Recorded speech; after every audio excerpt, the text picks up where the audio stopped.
Good morning students.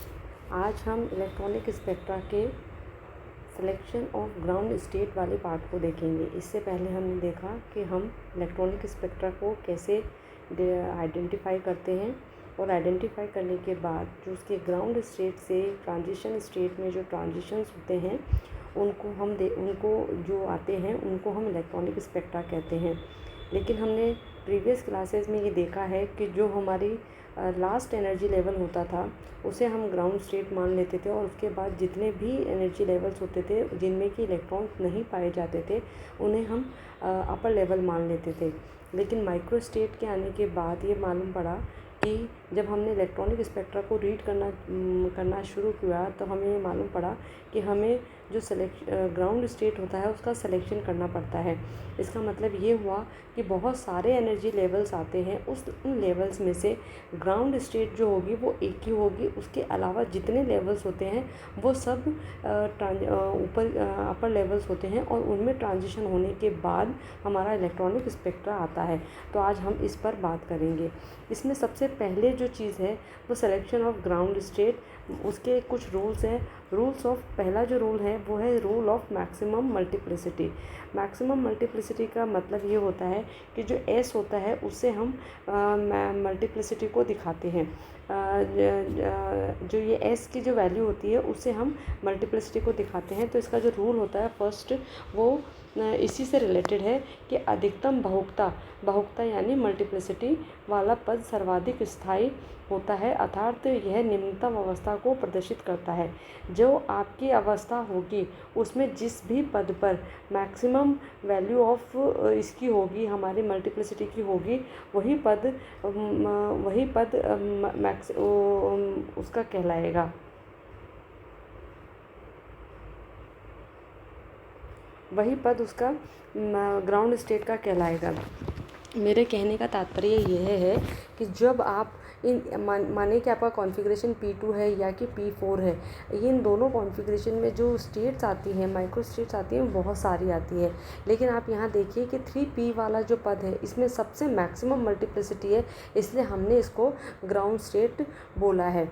इसी तरीके से अगर हम बात करें कि अगर हमने D2 कॉन्फ़िगरेशन लिया है, इसके अंदर 3F वाला पद भी आता है और 3P वाला पद भी आता है। मतलब जो ग्राउंड स्टेट जो मल्टीप्लिसिटी है दोनों ही कंडीशन में सेम है, तो वहाँ पर हमारा दूसरा रूल फॉलो होगा। तो पहला रूल क्या कहता है कि अगर जहाँ पर भी मैक्सिमम मल्टीप्लिसिटी होगी वह पद ग्राउंड स्टेट का कहलाएगा। अब अगर आपके चूँकि बहुकता S पर या समान चक्रण वाले अयुग्मित इलेक्ट्रॉनों की संख्या पर निर्भर करती है। इसके लिए क्या होता है, इस नियम का सीधा इधर यह निकलता है कि निम्नतम अवस्था में समान चक्रण वाले अयुग्मित इलेक्ट्रॉनों की संख्या सर्वाधिक होनी चाहिए। ठीक है, अगर आपके ये जो पद हैं इनमें ऐसा आ जाए कि यहाँ पर समान चक्रण रखने के बाद आपकी जो बहुलता है वो जो सेम आ जाए, तो उस कंडीशन में जो रूल फॉलो होगा वो हुन्स का सेकंड रूल फॉलो होगा। हुन्स का जो सेकंड रूल है वो ये कहता है कि समान बहुकता वाले एक से अधिक पदों में से वह पद ग्राउंड स्टेट का होगा जिसके अंदर L का मान सर्वाधिक होगा। इस रूल में L का मान सर्वाधिक होना चाहिए, इस रूल में S का मान सर्वाधिक होना चाहिए, और जब मतलब मैक्सिमम होना चाहिए, और ये दोनों जहाँ मैक्सिमम है उस कंडीशन को हम ग्राउंड स्टेट कहते हैं। ठीक है, यहाँ तक क्लियर है हमारी चीज़। अब हमारा नेक्स्ट पार्ट आता है कि अगर हम ये कहें कि जो आपका हुन्स का रूल है वो कैसे फॉलो होगा। तो मान लीजिए आपका जो D2 कॉन्फ़िगरेशन है उसके अंदर मेरे दो पद आते हैं, एक तो 3F का आता है, एक 3P का आता है।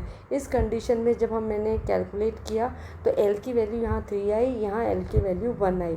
तो मैंने आपको बोल रखा है जहाँ पर आपकी L की वैल्यू सर्वाधिक आएगी, सर्वाधिक यहाँ पर दिख रही है, वही पद ग्राउंड स्टेट का होगा। तो यहाँ पर जो ग्राउंड स्टेट का पद आएगा वो 3f वाला होगा, ना कि 3p वाला होगा। सेकंड जो रूल होता है उसमें भी सेकंड एग्जांपल है, उसमें भी देखिए अगर मैं D3 का देखूं तो उसमें जो दो पद आते हैं वो 4f और 4p वाले आते हैं। इन दोनों ही पदों में जब हम कैलकुलेट करते हैं तो जो l की वैल्यू है वो यहाँ पर मैक्सिमम है, और अगर यहाँ मैक्सिमम वैल्यू है तो यही चीज़ ग्राउंड स्टेट की होगी। इसका मतलब आपको सिर्फ ये ध्यान रखना है कि अगर कोई भी कॉन्फ़िगरेशन आए तो उस कॉन्फ़िगरेशन के बाद आप उनके जो पद होते हैं उन्हें निकालेंगे, और उन्हें निकालने के बाद आपके जो पदों में से जिसकी मैक्सिमम मल्टीप्लिसिटी होगी पहले उससे चेक करेंगे। अगर ये सेम होती है तो मैक्सिमम एल की वैल्यू चेक करेंगे, और यही चीज़ हमारी ग्राउंड स्टेट को डिफ़ाइन करेगी कि ग्राउंड स्टेट होगी या नहीं होगी, या कौन सी होगी। अब आपका आता है direct determination of ground state. इसमें हम क्या बताना चाह रहे हैं कि एक इलेक्ट्रॉनिक विन्यास से संबंध सभी पद पहले ज्ञात किए जाते हैं, जैसा मैंने अभी थोड़ी देर पहले बोला, तथा उसके पश्चात हुंड के नियम की सहायता से निम्नतम पद को प्राप्त किया जाता है। सर्वप्रथम क्या होता है कि समान ऊर्जा वाले कक्षकों में इलेक्ट्रॉनों को इस प्रकार से वितरित किया जाता है जिससे समान चक्रण वाले अयुग्मित इलेक्ट्रॉनों की सर्वाधिक संख्या हो। ये हम हमारे 11th-12th में भी देखते हुए आ रहे हैं। अगर मेरा P3 कॉन्फ़िगरेशन है तो मैं उसको कुछ इस तरीके से भरूंगी। अगर इसको भरने का जो तरीका है वो मेरा हमेशा यही रहेगा। अब हम ये कहना चाह रहे हैं कि आप इस कंडीशन में ऐसे नहीं कर सकते हैं कि आप इलेक्ट्रॉन को कुछ इस तरीके से भर दें। ये जो मेथड है ये गलत होगा। तो जो सबसे पहले जो हम चीज़ चेक करेंगे वो ये कि हमने उसको भरा कैसे है। अब हम समान चक्रण वाले जो पद होंगे सबसे पहले वो भरे जाएंगे, उसके बाद हम उनका पेयरिंग स्टार्ट करेंगे। अब सेकंड बात क्या होता है कि अधिकतम बहुकता वाले बनाए रखते हुए इलेक्ट्रॉन उन कक्षकों में अधिग्रहण करने का प्रयत्न करते हैं जिनकी चुंबकीय क्वांटम संख्याओं का योग अधिकतम होता है। मतलब आपको कुल मिला के यही चीज़ याद रखनी है कि जहाँ पर भी मैक्सिमम वैल्यू आएगी वही चीज़ हमें कंसिडर करनी ही है, जिस भी चीज़ की है, चाहे वो एस की हो चाहे वो एल की हो। अब फिर आप एग्जांपल देखिए। अब मैं आपको बताती हूँ कि हम एल की जो वैल्यू इन जो यहाँ पर हम कैलकुलेट कर रहे थे 3f या 3p, इसको हम निकाल कैसे रहे थे। इसके लिए अब हम इसमें देखते हैं, जैसे कि मानिए आपका कोई भी कॉन्फ़िगरेशन D3 आया, किसी भी मैटर का कॉन्फ़िगरेशन D3 आया, फर्स्ट ट्रांजिशन सीरीज़ है, उसमें स्कैंडियम उसके बाद टाइटेनियम वेनेडियम, उनका मान लो आपका कॉन्फ़िगरेशन D3 आया। इसके बाद पहले आपने कॉन्फ़िगरेशन लिख दिया, उसके बाद आप मल्टीप्लिसिटी का फॉर्मूला लिखेंगे 2s+1 लिख दिया। अब आपको मालूम है कि D3 का कॉन्फ़िगरेशन है तो सबसे पहले आप क्या करेंगे, 5 आपके ऑर्बिटल्स बनाएंगे। ये आपको मालूम है कि 5 ही होते हैं। D3 है, 3 इलेक्ट्रॉन भरने, तो सबसे पहले हम वोल्ट का रूल फॉलो करेंगे। मतलब ये अनपेयर्ड स्टेट में इस तरीके से भरे जाएंगे। ये भरे गए, उसके बाद आप जानते हैं कि ये इलेक्ट्रॉन भरने के बाद आप जानते हैं कि जो ये इलेक्ट्रॉन है इनको भरने के बाद एक इलेक्ट्रॉन की जो वैल्यू होती है वो हाफ होती है। तो आप ऐसा करेंगे कि जितने आपने इलेक्ट्रॉन भरे हैं उनके नीचे उनकी वैल्यू रख देंगे। तो मैंने एस की वैल्यू 1 के लिए हाफ रखी है, फिर मैंने हाफ रखी है, फिर मैंने हाफ रखी है। तो अगर मैं इन तीनों को जोड़ लूँ तो ये 3/2 हो गए। इस तरीके से पहली जो मेरी चीज़ आई वो एस आ गई। एस आने के बाद अब मैंने क्या किया, 2s+1 में एस की वैल्यू रख दी। ये जो वैल्यू है 3s+1 इसको रख दिया। तो अगर मैंने 2s+1 में रखा तो 2 से 2 कैंसिल हो गया, 3+1 4 आ गया। इसका मतलब जो आपकी यहाँ पर s की वैल्यू आई है वो 4 आई है। इस तरीके से हम क्या करते हैं, सबसे पहले हमारे s की वैल्यू को निकाल लेते हैं। अब आप क्या करेंगे कि इसी D3 कॉन्फ़िगरेशन के लिए अब आप m की वैल्यू कैलकुलेट करेंगे जो l होता है। तो आप जानते हैं कि जब हम इलेक्ट्रॉन्स को भरते हैं इस तरीके से, मानिए हमने इलेक्ट्रॉन को भर दिया 1 2 3 इलेक्ट्रॉन, हम D3 की बात कर रहे हैं। तो अगर मैंने 3 इलेक्ट्रॉन को भरा है तो जो ये 3 ऑर्बिटल्स थे इनके नीचे आपने कभी देखा होगा 12th क्लास में +2 +1 0 -1 -2 ऐसे लिखा रहता है। उसके बाद वापस से +2 जो दूसरा इलेक्ट्रॉन आएगा, फिर +1 0 -1 -2। इसका मतलब जो इनमें इलेक्ट्रॉन भरे जाते हैं उनकी जो ml वैल्यूज़ होती हैं वो कुछ इस तरीके से होती है। तो हमने क्या किया कि हमने यहाँ जो इलेक्ट्रॉन भरे उनकी अब हम क्या करेंगे, वैल्यूज़ को इस तरीके से लिख लेंगे और उसके बाद उन्हें प्लस कर लेंगे। जैसे कि यहाँ पर 3 इलेक्ट्रॉन हैं, तो यहाँ जो मैंने L कैलकुलेट किया है, पहले इलेक्ट्रॉन के लिए आ जाएगी +2, फिर +1, फिर 0, और इसकी जो टोटल वैल्यू आ गई वो 3 आ गई। अब आप क्या करेंगे, 3 आने के बाद आप जानते हैं कि जो L होता है उसके लिए हम क्या करते हैं, SP कैपिटल लेटर लिखते हैं, DF ऐसे लिखते हैं। इसको हम 0 से, इसको 1 से, इसको 2 से और इसको 3 से डिनोट करते हैं। तो ये आपने इस छोटी क्लासेस में भी देखा है, लेकिन वहाँ पर जो हम L निकालते थे वो स्मॉल एजीमेथल क्वांटम निकालते थे। यहाँ फ़र्क सिर्फ इतना ही है कि इस L की जगह हम कैपिटल L लिख देते हैं और जो हमारी वैल्यूज़ थी उसको भी हम कैपिटल लेटर में डिनोट कर देते हैं। तो अगर मेरा 3 आया तो देखिए मैंने यहाँ लिख रखा है SPD और F। तो आप देख रहे हैं जो 3 आ रहा है वो F पर आ रहा है। तो आप यहाँ पर जो वैल्यू है वो कुछ इस तरीके से लिखेंगे, जो पद को डिफाइन करेंगे वो ऐसे लिखेंगे। S की वैल्यू आई 4, जो आपने 2s + 1 में रखने के बाद जो वैल्यू आई है वो आई है आपकी 4, और जबकि आपकी जो L की वैल्यू आई है वो आई है 3। तो 3 आने के बाद आपने उसका जो बीच का जो L है उसको आपने F से डिनोट किया। तो अब आप इस पद को कैसे लिखेंगे, यहाँ पर 2s + 1 की जगह लिख दिया मैंने 4, L की जगह मैंने लिख दिया F, और ये हो गई मेरी ग्राउंड स्टेट। तो इस तरीके से मुझे मालूम पड़ जाता है कि मेरी ग्राउंड स्टेट क्या है।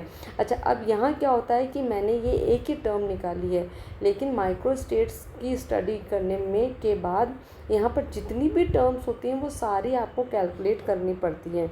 अच्छा, ऐसे ही मैं दूसरा एग्जांपल अगर लूँ, P3 का मैंने एग्जांपल लिया, तो आप जानते हैं कि इसमें 3 कक्षक होते हैं p ऑर्बिटल में। इलेक्ट्रॉन अब मैंने 3 ले रखे हैं, तो मैं इन तीनों को 3 इलेक्ट्रॉन को पहले ऐसे भर दूंगी। अब सबसे पहले हम इसमें जानते हैं कि इसके नीचे 1, इसके नीचे 0, इसके नीचे -1। ये हमारे 11th क्लास में, 12th क्लास में और अब फर्स्ट या सेकेंड में जहाँ भी आप परमाणु कक्षर पढ़ते हैं वहाँ पर ये लिखा रहता है कि इन ऑर्बिटल्स के जो मान होते हैं वो ये होते हैं।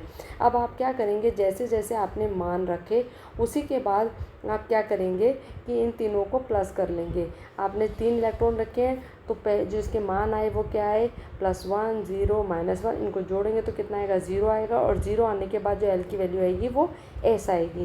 क्यों आएगी, क्योंकि L = अगर 0 होता है तो हम उसको S से डिनोट करते हैं, कैपिटल S से डिनोट करते हैं। तो आपका जो L हो गया वो तो हो गया S। अब आप 2s + 1 में स्पिन मल्टीप्लिसिटी में S की वैल्यू रखिए। मैंने आपको बोला कि जितने भी इलेक्ट्रॉन्स होते हैं उनके आप हाफ रखते जाइए। तो अगर मैं इसका रखूँगी तो हाफ, फिर हाफ, फिर हाफ, और इन तीनों को जोड़ेंगे तो 3/2 हो गया। इसका मतलब अब 2s + 1 में आप फॉर्मूले में 3/2 की वैल्यू रख दीजिए। 2 × 3/2 + 1, तो ये आ गया 4। तो यहाँ पर भी आपकी 4 आ गई। तो इसका मतलब आपको जो टर्म डिनोट करनी है वो आप कैसे डिनोट करेंगे, 4s। तो यहाँ जो टर्म आई वो 4s में आ गई, और ये जो 4s है ये P3 कॉन्फ़िगरेशन के लिए ग्राउंड स्टेट है। अच्छा, एक बात और आपको हमेशा ध्यान रखनी है, जो भी कॉन्फ़िगरेशन फुलफिल्ड या हाफ फिल्ड होते हैं उस कंडीशन में जो उनकी टर्म आती है वो हमेशा ही S ही आएगी, चाहे वो D का हो या चाहे P का हो। P का इस केस में हमने निकाल लिया है, D का आपको नेक्स्ट में निकाल के बताऊंगी। अब जैसे आपने P5 रख लिया, अब 5 इलेक्ट्रॉन है, तो सबसे पहले हमने क्या किया, हमारे इलेक्ट्रॉन्स को भरना स्टार्ट किया। तीन ही सॉरी मैंने ज़्यादा बना दिए, 3 ही होते हैं इसमें कक्षक, 1 2 3 4 5, ये 5 इलेक्ट्रॉन्स हो गए। अब मैंने आपको कहा था कि इनकी जो वैल्यू होती है +1 0 -1 लिख देंगे, फिर वापस इलेक्ट्रॉन है तो फिर वापस +1 फिर 0। इन सब को अगर हम प्लस करेंगे तो ये इससे कैंसिल हो गया, कितनी बचा, 1 बचा। 1 को हम किससे डिनोट करते हैं, P से डिनोट करते हैं। तो ये आ गई मेरी L की वैल्यू। अब अगर मैं इसके अंदर S की वैल्यू निकालना चाहती हूँ तो हम कैसे निकालेंगे S की वैल्यू, आप क्या कीजिए, हाफ लिखना स्टार्ट कीजिए, पहले इलेक्ट्रॉन के लिए प्लस हाफ, दूसरे इलेक्ट्रॉन के लिए माइनस हाफ, पहले इलेक्ट्रॉन के लिए प्लस हाफ, दूसरे इलेक्ट्रॉन के लिए माइनस हाफ, इसके लिए प्लस हाफ। तो आपके ये कैंसिल हो गए, ये कैंसिल हो गए, कितना बचा? Only half. तो ये आपकी आ गई एस की वैल्यू। अब अगर आप चाहते हैं कि इसके लिए आपको इसको स्पिन मल्टीप्लिसिटी निकालनी, तो आप 2s+1 में इसको रख दीजिए। 2 × 1/2 + 1, तो ये हो गया 2। इसका मतलब आपकी जो टर्म वैल्यू आई वो आ गई, मल्टीप्लिसिटी की जो वैल्यू आई वो आ गई हाफ। इस तरीके से आप देख सकते हैं कि हम किसी भी कॉन्फ़िगरेशन के लिए निकाल सकते हैं। अब मैंने वहाँ p निकाला था, यहाँ 2 निकाला था, तो इसकी टर्म हो गई 2p, और ये इसकी ग्राउंड स्टेट है। मतलब आपको चाहे कोई भी कॉन्फ़िगरेशन दे रखा हो, उसके लिए आप L और S की वैल्यू निकालने के बाद उसकी ग्राउंड स्टेट को निकाल सकते हैं। इसी तरीके से अगर हम D4 की बात करेंगे, तो D4 में भी हम देखिए इसी तरीके से करेंगे। 1 2 3 4, तो हमने 1 2 3 4 इलेक्ट्रॉन हो गए। इन 4 इलेक्ट्रॉनों के लिए जो वैल्यू होती है वो +2 -1 0 -1, तो ये माइनस प्लस, ये minus minus cancel, minus plus cancel हो गया, तो जो वैल्यू बची वो 2 बची, और जो 2 वैल्यू होती है उसको हम D से डिनोट करते हैं।